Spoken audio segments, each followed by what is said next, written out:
ሰበር ዜና ዛሬ ሌሊቱን የአባይ ሸለቆ ተርቦች የአድማ ብተናና ሚኒሻ ካምፕ ዘሎ በመግባት እያንዳንዱን ጉሮሮውን እያነቀ አስወጥቶታል።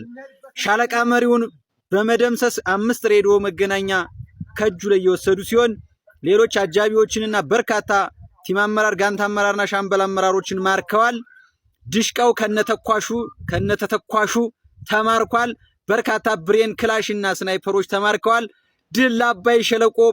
አባይ ሸለቆ ይችላል። የግለሰቡ ስልጣን ጠባቂ የሆኑት ጀነራሎች በጎጃም ምድር ላይ ምን አይነት የውሸት ፕሮፓጋንዳ እየነዙና እያሶሩ እንዳለ ታውቃላችሁ። ፋኖን ሙሉ በሙሉ አጥፍተነዋል፣ ደምስሰነዋል፣ አድራሻው ጠፍቷል፣ ሰላም አድርገናል ይላል። ሰላም የምታደርገው ከማን ነው? ሰላም የነሳን በጥባጩ እኮ ራሱ ነው፣ ግን ሰላም አድርገናል ይላል። ነገር ግን በትናንትናው ዕለት የአፋብን 201ኛ ኮር 54ኛ ክፍለ ጦር ጀግና የቁርጥ ቀን ልጆችን እንዳስመረቀች ታውቃላችሁ። ያን ምረቃት ለማስተጓጎል ያልወጣበት ያልወረደበት ተራራ የለም። ነገር ግን ብዙ ችግሮችን ተቋቁመን እንዳስመረቅን ታውቃላችሁ ማለት ነው። ይፋ የሆነ ነገር ስለሆነ ምን አይነት ችግርና ስቃይ ደርሶብን እንደነበረ ብልጽግና ምረቃቱን ለማቋረጥ ምን ያልፈጠረው ነገር እንደሌለ ቦታው ላይ የነበረ ሰው ያውቃል ማለት ነው። ነገር ግን ምንም የተፈጠረ ነገር እንደሌለ በሰላም አስመርቀዋል። በዛሬው ዕለት ደግሞ በቀን 22 74ኛ ክፍለ ጦር 201ኛ 74ኛ ክፍለ ጦር የሰራችውን ታሪክ ጀብድ ነው የምነግራችሁ። እውነት በጣም ነው የሚያስደስት። እዚህ ጋር ፖስት ባደርገው አያሳየውማ ችግሩ ጭንቅላቱን ነው ስትለው ያለች የአድማ ብተናና ፖሊስ ምኒሻ ኮተግን መከላከያ ማለት ነው። ጭንቅላቱን አሁን የምነግራችሁ ወደ ጉዳዩ ልግባ። በእጅ የተያዘ 15 አድማ ብተና 15 አድማ ብተና ወደ በረሃ የወረዱ አሉ። ተበትነው ማለት ነው። መድረሻው ቅጡ ጠፍቷቸው ወደ በረሃ የወረዱ አሉ። እነሱ በፍለጋ ላይ ናቸው። ከየትም ስለማያመልጡ ሲያዙ ደግሞ ከነሱ ጋር ደምሬ እነግራችኋለሁ። አንድ ድሽቃ ከነ ሙሉ አስቃጥለው ወደ 5 አስቃጥላ ምንም ያልተከፈተ ብሬኖች ብዛት ቁጥራቸው የማይታወቅ ነፍስ ወከፍ መሳሪያዎች ተማርከዋል በዛሬው ዕለት ማለት ነው።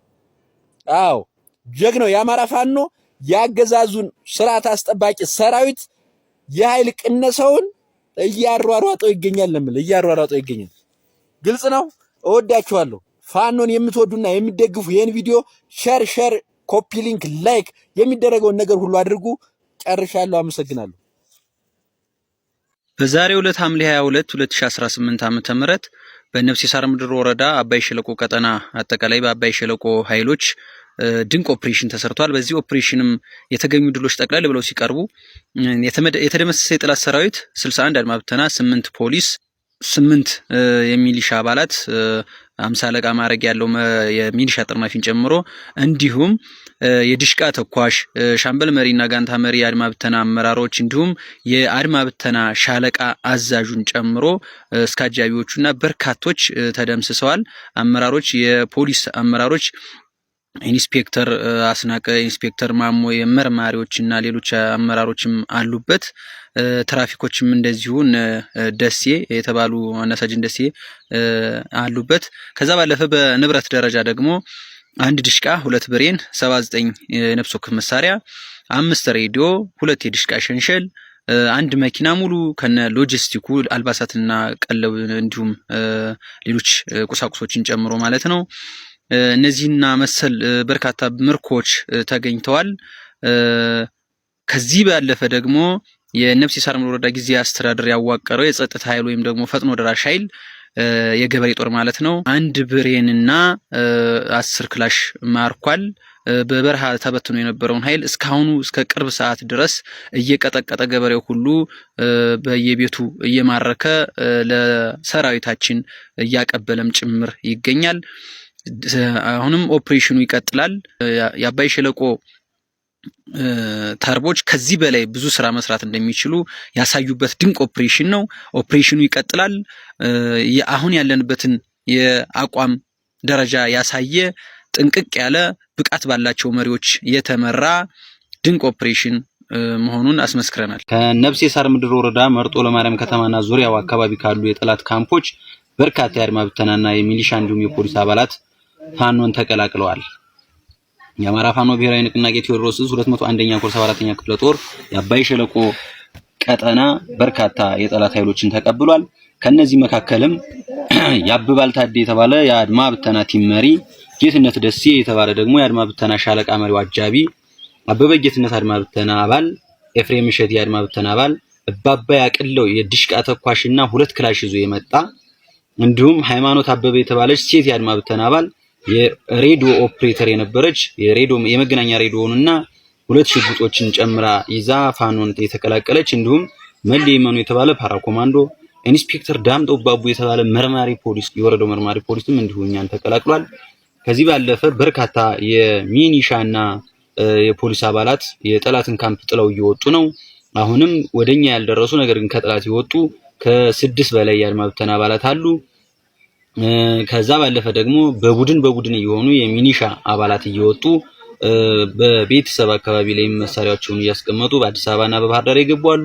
ሌሎችም ደግሞ እኛ ጋር ተደዋውለው ወደኛ እየመጡም ያሉ በነሹማቸው ጋር የወጡ ከ6 በላይ አድማ ብተና እና ሚሊሻዎች አሁንም ወደኛ እየመጡ በመንገድ ላይ ነው ያሉት። አሁንም በርካቶች መተው እኛን እየተቀላቀሉ ነው። የጠላት ካምፕ ፈርሷል። ቀሪ ወንድሞቻችንም አሁንም የይቅርታ በራችን ክፍት ነው። ኑ ከኛ ጋር እንቀላቀል፣ አብረን ሆነን የአማራን ሕዝብ እንታደግ።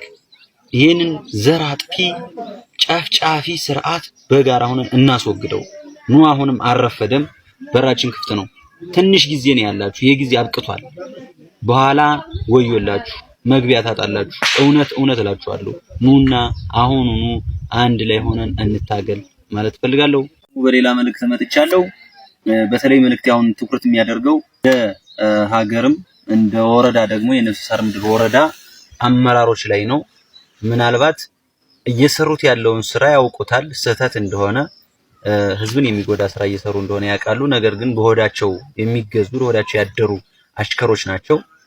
አሁንም ግን በተለይ የህዝባችንን መሳሪያ ልጆቹን እያስራበ ቤቱን ሽጦ በሮቹን ሽጦ የገዛውን መሳሪያ ከየትኛውም አካባቢ በተለየ ሁኔታ ከየትኛውም የአማራ ክልል አካባቢውን በተለየ ሁኔታ የዚህ ወረዳ ማህበረሰብ ብቻ በግዴታ ምንም አይነት ስልጠና ሳይወስድ መሳሪያ ስለገዝቶ ስለያዘ ብቻ መሳሪያውን ይዞ እንዲጠረነፍ አስገዳጅ ህግ በማውጣት መሳሪያውን ይዞ ከነሱ ጋር የአብይ የጦርነት ፖሊሲ አስፈጻሚ እንዲሆን የነሱ መሸለሚያ ወይም መሞገሻ እንዲሆን እያደረጉት ስለሆነ ከዚህ ድርጊታችሁ ተቆጠቡ። ይህን ህዝብ አታሰቃዩት፣ አታንገላቱት። ነገ ምናልባት ከሞት ከተረፋችሁ መሸሸጊያ ሊሆናችሁ የሚችለው ሊደብቃችሁ የሚችል ህዝብ ነው ካወቃችሁት። ነገር ግን አሁን ይህን ህዝብ በአንድም በሌላም እያሰቃያችሁ ምናልባት ከሞት ብትተርፉ እንኳን አጋልጦ ይሰጣችኋል። ክፉ ስራ መቼም ቢሆን ምላሹ ክፉ ነው የሚሆነው።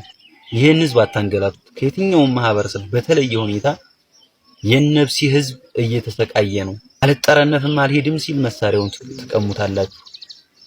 የ200 ሺህ ብርና የ150 ሺህ ብር መሳሪያ ጥሎ ደግሞ ወደ ቤቱ ቢመለስ ልጅና ሚስቱ ንብረትስ ይሉታል።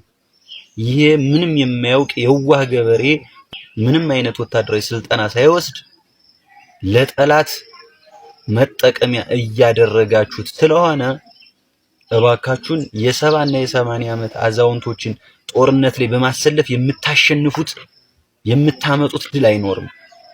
ታውቁታላችሁ። እናንተ ለጊዜው በገንዘብና በተለያዩ መደለያዎች ተደልላችሁ እንጂ ልታሸንፉ እንደማትችሉ ታውቁታላችሁ። ስለዚህ አሁንም አረፈደም። የገበሬውን መሳሪያ መልሱ። ገበሬውን ወደ እርሻ መልሱት። እርሻውን ይረስ፣ ልጆቹን ያሳድግ። የምትዋጉትን ጦርነት ከኛ ጋር ፊት ለፊት ተፋለሙ።